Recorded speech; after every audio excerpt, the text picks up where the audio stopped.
অসমলৈ গৌৰৱ কঢ়িয়ালে আলহাজ মিজানুৰ ৰহমানে।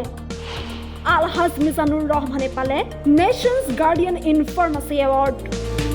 নাম ঘোষণাৰ পাছতে ধন্যবাদ জনালে CRPF পৰিদৰ্শক আলহাজ মিজানুৰ ৰহমানে। ৰেজিষ্টাৰ্ড ফাৰ্মাচিষ্ট আছামক ধন্যবাদ জনাইছোঁ যে তেখেতসকলে মোক এই এৱাৰ্ডৰ বাবে বিবেচিত কৰিছে আৰু খুব ভাল লাগিছে যে মাইনৰিটি এৰিয়াৰ এজন সন্তান হিচাপত মোক ইমান ডাঙৰ এটা সন্মান দিয়াৰ কাৰণে। 1998 চনৰ পৰাই CRPFত কৰ্মৰত এইগৰাকী আলহাজ মিজানুৰ ৰহমানে দেশৰ বিভিন্ন প্ৰান্তত চাকৰি কৰি দেশ সেৱা কৰি আহিছে। ছাত্ৰ ছাত্ৰীৰ শিক্ষা আৰু যুৱ প্ৰজন্মক নিষিদ্ধ সামগ্ৰীৰ পৰা আঁতৰাই আনিবলৈও প্ৰচেষ্টা চলাই আহিছে CRPF পৰিদৰ্শক আলহাজ মিজানুৰ ৰহমানে। দেশ সেৱাত নিয়োজিত হৈ আগবঢ়োৱা অৱদানৰ বাবে এছ'চিয়েশ্যন অফ ৰেজিষ্টাৰ্ড ফাৰ্মাচিষ্ট আছামৰ তৰফৰ পৰা আলহাজ মিজানুৰ ৰহমানলৈ আগবঢ়োৱা হৈছে এই 2023-24 বৰ্ষৰ nations Guardian in pharmacy award. 9 ফেব্ৰুৱাৰীত গুৱাহাটীৰ দিছপুৰত এই বঁটা প্ৰদান কৰা হ'ব আলহাজ মিজানুৰ ৰহমানক। যুৱ প্ৰজন্মক স্বনিৰ্ভৰশীল হৈ আগবাঢ়িবলৈও পৰামৰ্শ আগবঢ়ালে CRPF পৰিদৰ্শকগৰাকীয়ে।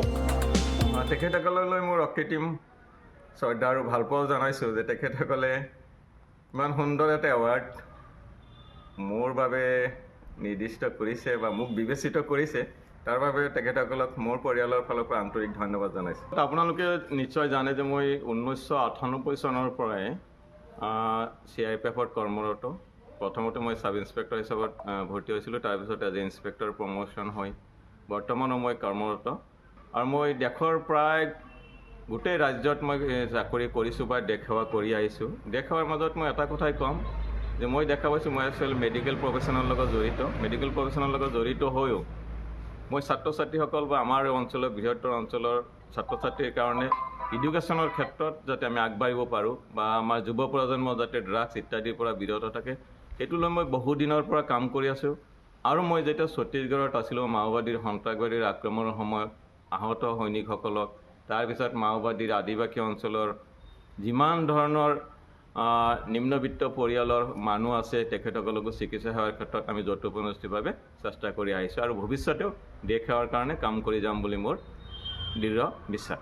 নৱপ্ৰজন্মক মই প্ৰায় 12-13 বছৰ ধৰি কৈ আছোঁ, প্ৰত্যেক মেলে মিটিঙে বা মই যিকোনো অনুষ্ঠানত গ'লেও নৱপ্ৰজন্মক এটাই অনুৰোধ কৰোঁ যে তোমালোকে নিজৰ ভৰিত থিয় দিয়াৰ কাৰণে চেষ্টা কৰা আৰু নিজৰ ভৰিত থিয় দিবলৈ হ'লে অধ্যয়ন সকলো সময়তে কৰিব লাগিব, খেল ধূলা ইত্যাদি কৰিব লাগিব, লগতে নিচাজাতীয় দ্ৰব্যৰ পৰা বিৰত থাকিব লাগিব। এই নৱপ্ৰজন্মলৈ মোৰ বিনম্ৰ অনুৰোধ। Bureau report, time 8।